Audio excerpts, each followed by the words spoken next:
हो जाए तो क्या होगा। हरि व्यापक सर्वत्र समाना अप्रेम से प्रकट होई मैं जाना।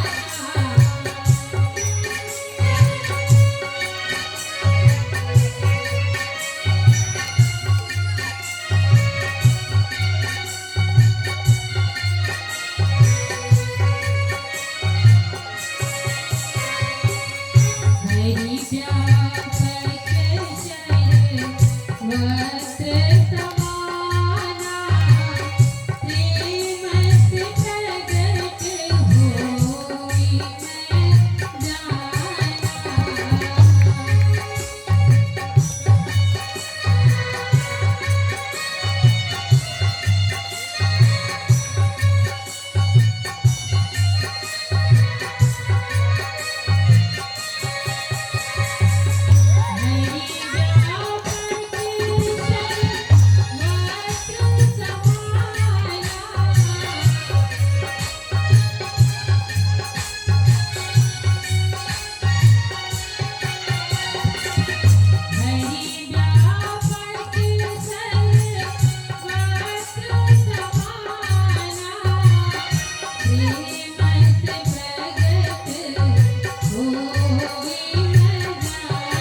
सर्वत्र समाना प्रेम से प्रकट होई मैं जाना। प्रेम से प्रकट होई मैं जाना।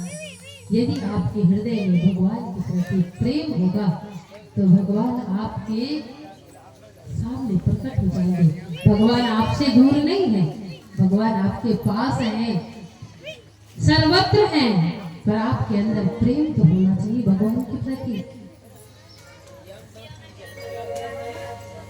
सज्जनों, ये जो सप्ताह कथा का जो परंपरा है, यह सबसे पहले श्री नारद जी को सुनाए थे। कौन? शौनक आदि ऋषि। सप्ताह कथा की परंपरा जो है उसी समय से प्रारंभ हुई।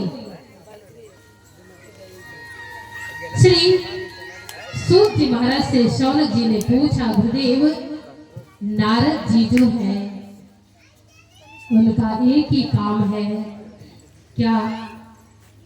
हाथ में बीना लिए और नारायण नारायण नारायण। नारद जी एक जगह ज्यादा देर नहीं टिकते हैं।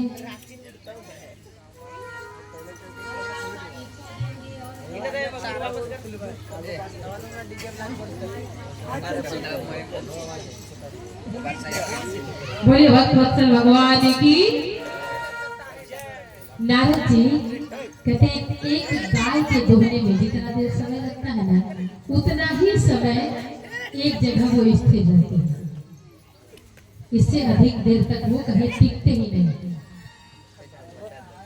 तो ऐसे और स्थिर रहने वाले नारद जी 7 दिन तक एक स्थान पर बैठ करके भगवान की कथा को कब सुने, कैसे सुने और क्यों सुने। बड़ा ही सुंदर प्रसंग है। गुरुदेव श्री सूत जी महाराज सुना रहे हैं कि एक समय की बात है, हमारे जो नारद ऋषि क्या हो गई, उनकी इच्छा हुई कि हम जो है चलते हैं, बड़े बड़े तीर्थों में गए। एक जगह नहीं, हरिरंगम, हरिद्वार गए, प्रयाग गए, बड़े बड़े तीर्थों में गए। श्री रंगम सेतु बंधनम एवमादिषु तीर्थेषु भ्रममाण इतस्ततः, पर कहीं भी उनके मन को शांति नहीं मिली।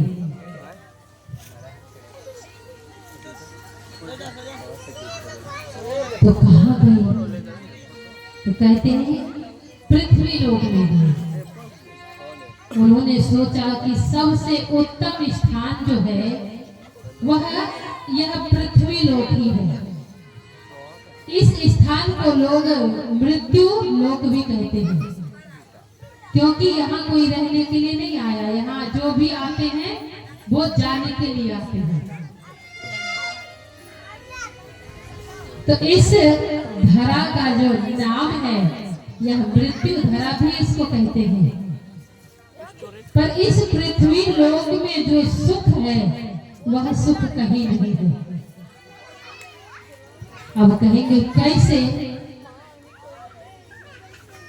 तो कथा हमें बताती है कि जब श्री परीक्षित जी को 7 दिन में मरने का जो शाप मिला था, उस शाप से मुक्त होने के लिए गुरुदेव श्री सुखदेव जी के पास जब गए हैं, तो श्री सुखदेव जी भगवान ने जब यह श्रीमद् भागवत महापुराण की कथा सुनाने के लिए उपस्थित हुए, उस समय स्वर्ग से देवता भी पहुंच गए थे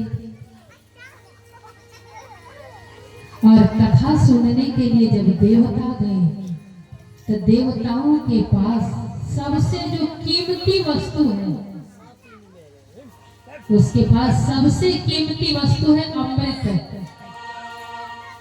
देवताओं के पास अमृत है, वह कभी मरता नहीं है। अमृत पी लिया और बहुत दिन तक जीता है। तो सबसे अनमोल वस्तु जो उसके पास अमृत है, उस अमृत से भरा कलश लेकर के आते हैं और सुखदेव गुरुदेव से प्रार्थना किए कि इस अमृत का जो पान है उसको राजा परीक्षित को करा दीजिए, और ये जो भगवान की कथा है यह आप हमें सुना दीजिए।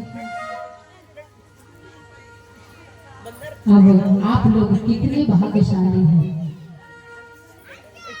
आप लोग कितने पुण्यवान हैं, कितने भाग्यशाली हैं जो भगवान की कथा आपके घर तक आई है, आपके गांव तक आई है। स्वर्ग से आए क्या आप? कहां से आए? पास में कोई कुसमी से आए होंगे, कोई ज्ञानचक वाले होंगे, कोई बगल में क्या है जमाईटी से आए होंगे, कोई चांसर से आए होंगे, अधिकतर लोग किथा पथार के भी होंगे। पर ये कथा देवताओं को भी दुर्लभ है।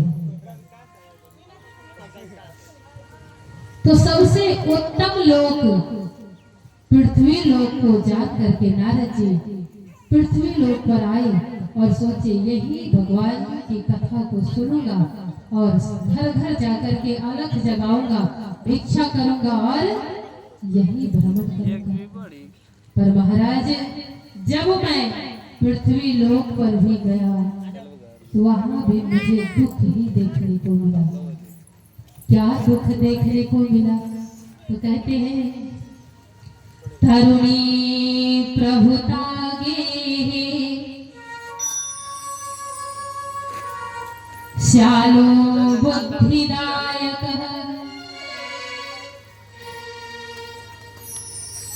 हर घर में कलेश हो रहा है। तरुणी प्रभुतागे श्यालो बुद्धिदायक कन्या विक्रयणो लोभात् संपत्ति नाम कंकन। घर घर में क्लेश हो रहा है।